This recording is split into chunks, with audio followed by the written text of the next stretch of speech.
participé à la première session, en distanciel de Généapsy pour, ma formation, d'analyse transgénérationnelle.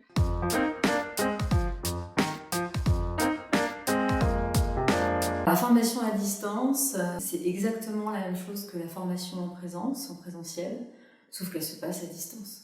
Je vois pas vraiment de différence en fait avec la formation en présentiel.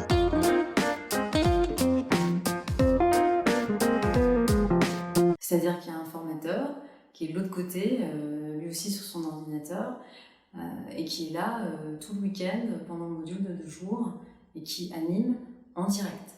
En fait, ça permet quand même de faire quelque chose de très exhaustif et c'est pas, on ne se sent pas du tout en reste.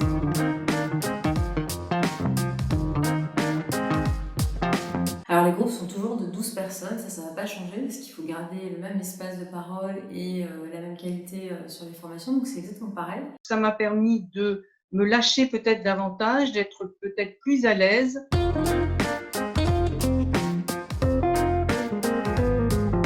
La formation se déroule exactement de la même manière que la formation en présentiel, donc ce sont exactement les mêmes modules. Ce qui va changer, ça va être la façon de la transmettre, parce qu'il va falloir le transmettre à distance. Donc il y a toujours une alternance entre de la didactique et des exercices pratiques, des échanges en grand groupe et en sous-groupe, et ça va être plus sur la structure horaire, où on va vraiment découper des temps sur l'application, d'échange sur l'application, et des temps hors application pour limiter les expositions à l'écran. Le distanciel, il permet d'avoir autant de variété, de moments et d'outils à utiliser. On a fait des rêves de constellation, on a fait des exercices d'écriture, on a fait des exercices avec, des génosociogrammes, diffusés via l'outil.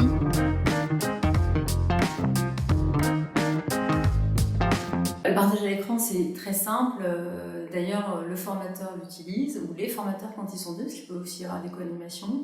Et les participants aussi l'utilisent. Il suffit que le formateur cède le droit à partager. L'intérêt du partage d'écran pour le formateur, c'est de pouvoir annoter sur un génosociogramme une ligne qui lui paraît importante et sans voilà, qu'il peut effacer ensuite, ce qu'il ne pourrait pas faire en présentiel sur un génosociogramme papier.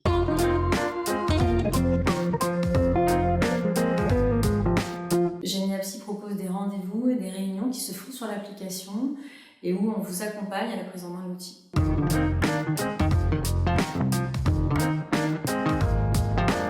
Ah non, elle ne remplace pas du tout la formation en présentiel, c'est juste une formation supplémentaire qui répond à un besoin. Déjà, il y a des personnes qui ne peuvent pas se déplacer, donc on se déplace vers elles de cette façon-là. Et puis après, il y a aussi des distances qui sont parfois trop longues, donc on propose aussi la formation à distance. Le distanciel, ne nuit pas du tout à l'intuition, au ressenti ou, au transfert et contre-transfert qu'on peut observer dans les moments de partage et d'analyse ou de séance en transparence.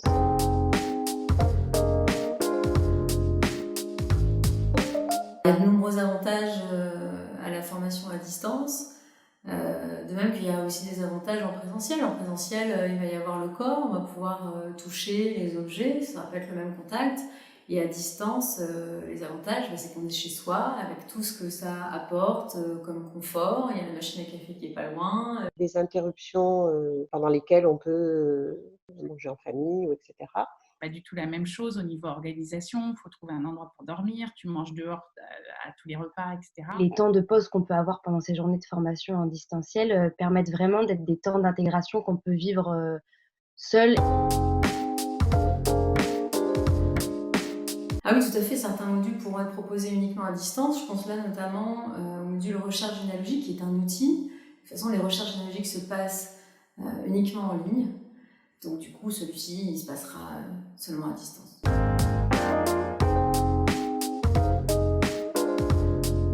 Pour les supports, c'est comme le présentiel. Vous pouvez télécharger les supports du module concerné et du groupe concerné dans l'espace membre. On peut à la fois retrouver l'ensemble des informations qui ont été partagées pendant la formation en distanciel, les références de bibliographie par exemple, mais aussi échanger avec les participants. Donc finalement, alors qu'on pourra avoir peur de perdre le contact comme ça en présence, finalement ça on le retrouve non seulement pendant la formation en distanciel, mais aussi avant, après grâce à l'espace membre.